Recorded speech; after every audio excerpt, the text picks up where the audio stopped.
Yeah, yeah, it's going digital. If you could teleport anywhere in the world right now, where would you go? I think I would go to the bioluminescent beach in Maldives. I've never been there, but I've heard that when you walk along the sand at night, you kick up the sand and it glows like sparkles, and you look behind and your footprints also sparkle in the nightlife. Or maybe I'll go see the Northern Lights. I've been to Iceland and Finland and I've never caught the Northern Lights playing. Well, I can't go there now. In reality's pretty rough at the moment. But the digital realm offers us an escape from this world. It sets us free from our limitations, but it also has some drawbacks and some ethical considerations, all of which you'll be exploring in your in-class assignment on Tuesday. Virtual and augmented reality have been around for a long time, but they are still considered emergent technologies, and you may or may not have a lot of experience with them. So you're probably wondering, why should I care? Well, I'd like to introduce you to this guy. This is my father. He was a graphics designer back in the 1970s and 80s, and this was a time when most of his designs were done by watercolor, pencils, pen and ink. And I remember when I was in first grade, he brought home a personal computer, and it was clunky.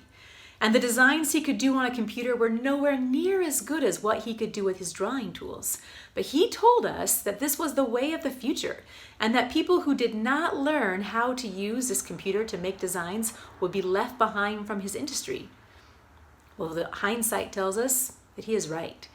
And so when new technology comes along, we want to stay on top of it rather than struggling to catch up with it as it moves forward. And so we're going to begin our journey today by looking at augmented reality. In 1990, a Boeing researcher named Tom Caudell was asked to come up with an idea of how to be more efficient in manufacturing. And he put his head together with some colleagues, and he is the one who actually coined the term augmented reality. This was an idea they had where you could layer a digital image on top of what the men were working on. So as they looked at where they were trying to assemble something, they could see the design on top of it. And this is an idea. It was just an idea, but it's one of the first, when we first heard this term, augmented reality. In 1992, Louis Rosenberg of the US Air Force created the first really operational augmented reality system. They call this virtual fixtures. And this is what we would actually classify as mixed reality now, because it was a robotic system where you could look through the goggles and you could use this robotic arm to attach something, and you would see a digital image layered on top of the real image. So that's augmented reality, but you could interact with it.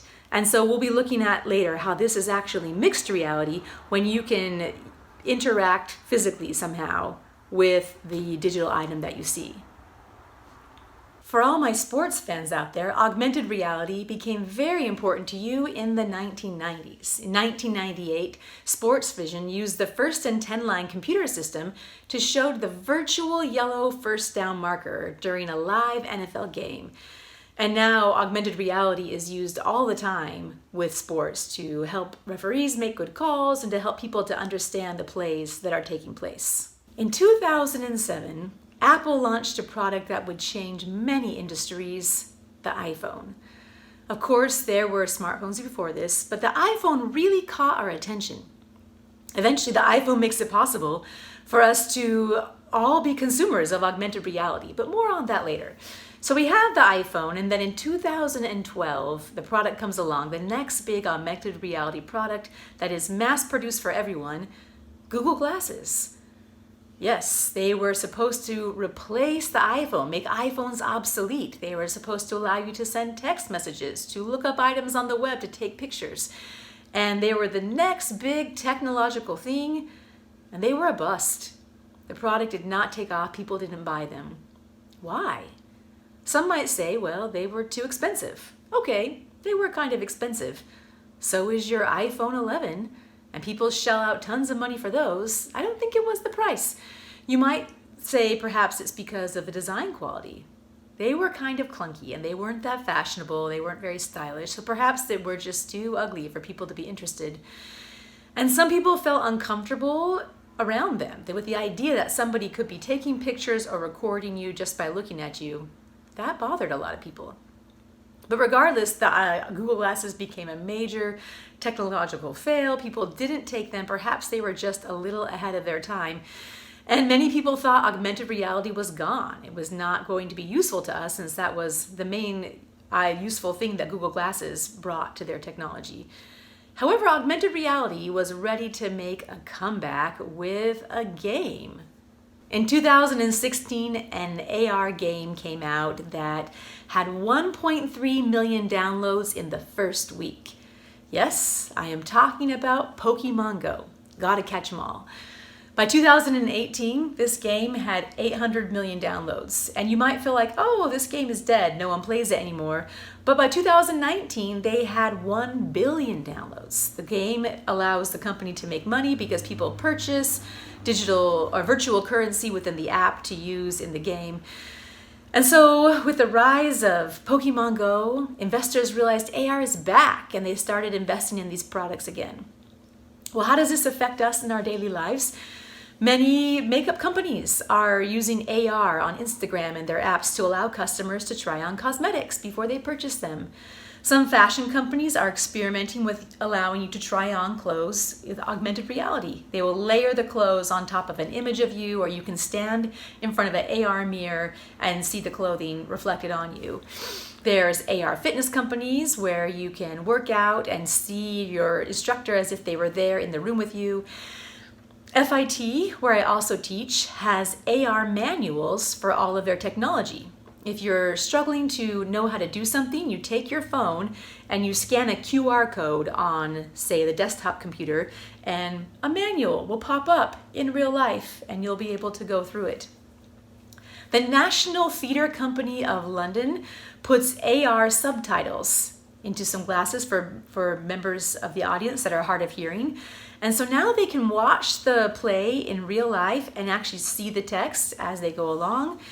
This is much better than having to look off to the side and watch somebody signing the play for them. And it also works with language translation. They have several plays where they have provided glasses with language translation where you can create subtitles in your language and watch the play. So it's also affecting theater. And who knows where else it could go? Well, we're going to try an experiment. We're going to get a chance to play with AR. So I want you to take out your cell phone. Open up to Google in any web browser. And by the way, if your web browser does not share your location, this won't work. So you have to have a web browser that allows location sharing. You can enable location sharing temporarily just for this little activity, but you will need to do that for this to work. So once you've opened Google in your web browser, I want you to type in the word hedgehog and hit return. You should see something like this pop up on your screen. Now, if you look below the picture and the description of the hedgehog, you should see a little button that says, "Meet a life-size hedgehog in real life." Go ahead and tap that, and you'll have an option to do this AR. So you should see your camera should open up and it should be searching. You might see a cube as it's searching in the space. Move your phone around, move your hand around with the phone in it so that your phone can check in with GPS and find a location. And then when you find a spot for your hedgehog, I want you to go ahead and tap the screen on that spot. And then as you move your phone to and from that area, close and far from it, you should see the hedgehog and you will be able to interact with that hedgehog in real life. Google has AR built into it automatically with different animal functions. So everyone has a chance to access AR. Now, many of you are already using AR with Instagram and Snapchat, and we'll continue to see more of these. Many companies are looking for interns and new hires who can design in AR, and it's good to be familiar with this technology as you're starting out into the workforce. But now that we've had a chance to explore augmented reality, we are going to take a look at virtual reality. In 1838, Charles Wheatstone invented the stereoscope. This allowed a 2D image to be seen in 3D. It looks something like this. So it works through something called stereopsis. Stereopsis is that each eye sees a slightly different location, and your brain takes those two images and combines them, and this is what allows us to see depth. So in order to create this with a 2D image, the two lenses that view the image are off-center just a little bit so that each eye has a different vision of this image, and that allows the image to be seen in 3D. And this is the foundation of modern virtual reality. In 1962, Morton Heilig patented his Sensorama. This was an amazing contraption. It, of course, had 3D video, and it had fans that would blow air on you. It emitted odors so you could smell things. It had, of course, 360 stereo sound and a motion chair that would move as the video moved. And his premiere film was a simulated motorcycle ride in New York City. And he was pretty excited by this. He tried to market it to hospitals and flight schools. He thought it would be the next big thing, but he couldn't get enough investors. It didn't really take off. Perhaps the timing was just off. Finally, by the mid-1980s, a man named Jaron Lanier came up with a system of goggles and gloves that interacted with a computer that allowed users to experience a virtual world. And he called this system virtual reality. And this is pretty much how we access virtual reality today. Users will generally wear some type of headset. The most common high-end one is an Oculus headset. They range between $100 to $300. But many schools or classrooms will use a Google Cardboard headset. And we were actually going to use those in class. I'm so bummed that we don't get to experience this. However, if you're interested, you can try it on your own. They range in price from a couple of dollars up to $10.